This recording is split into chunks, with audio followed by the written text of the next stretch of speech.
L'assassinat de Martinez Zogo avec donc la découverte du téléphone de l'un des principaux mis en cause, en l'occurrence Jean-Pierre Amourou Belinga, un téléphone qui était recherché depuis son interpellation. Nous nous souvenons très bien, il y a justement un peu plus de 2 semaines. Alors ce qui s'est passé, c'est que ce téléphone avait été dissimulé. Et donc on le recherchait, les enquêteurs n'arrivaient pas à le retrouver et ce qui est fait maintenant. Alors, ce qu'on raconte au sujet de la découverte de ce téléphone, c'est que la cousine, l'épouse du chauffeur de Jean-Pierre Amourou Belinga, avait donc récupéré ce téléphone pour le remettre à sa cousine, celle-ci, sans naturellement les puces dans ce téléphone, et celle-ci a commis la maladresse de remettre les puces, et c'est une fois qu'elle y a remis les puces que ce téléphone qui était tracé a donc permis aux enquêteurs, au dispositif mis en place de remonter jusqu'à la source du détenteur de ce téléphone, et elle a donc été interpellée depuis avant-hier. Elle se trouve ici au secrétariat d'État à la Défense chargé de la gendarmerie où l'enquête se poursuit, et cela a donc permis cette évolution notable qui en même temps permet d'avoir des informations qui jusqu'ici n'étaient pas à la disposition des enquêteurs. Ce qu'on sait aussi aujourd'hui, c'est que les scellés ont été ramenés ici au secrétariat d'État à la Défense chargé de la gendarmerie, scellés dont serveurs et un certain nombre d'éléments qui permettent aussi de mettre les principaux mis en cause au devant de leurs responsabilités, de leur mettre un peu les preuves sous les yeux pour comprendre, pour qu'ils comprennent que les éléments sont suffisamment à charge dans ce dossier à ce sujet. On a également procédé au visionnage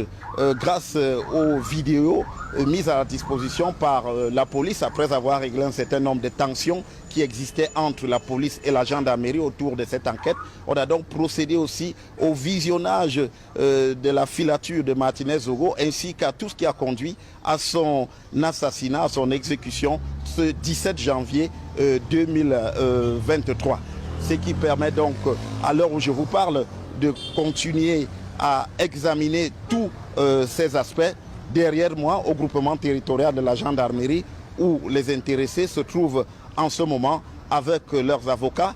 tandis que Maître Tchungan, qui est apparu ici très brièvement, lui se trouve du côté du tribunal militaire, ce qui permet peut-être de voir que le délai de 10 jours qui avait été annoncé par le commissaire du gouvernement, nous sommes rendus au 8e jour, et il n'en reste donc 2, ce qui permet donc de voir qu'on pourrait très rapidement s'acheminer vers un retour devant le commissaire du gouvernement, lequel commissaire du gouvernement assiste déjà ici à toutes les auditions et aussi à toutes les auditions et à toutes les confrontations, ce qui lui permet effectivement d'avoir une idée très précise de qui a fait quoi, des attitudes, et c'est une approche à la fois psychologique et juridique. Et donc,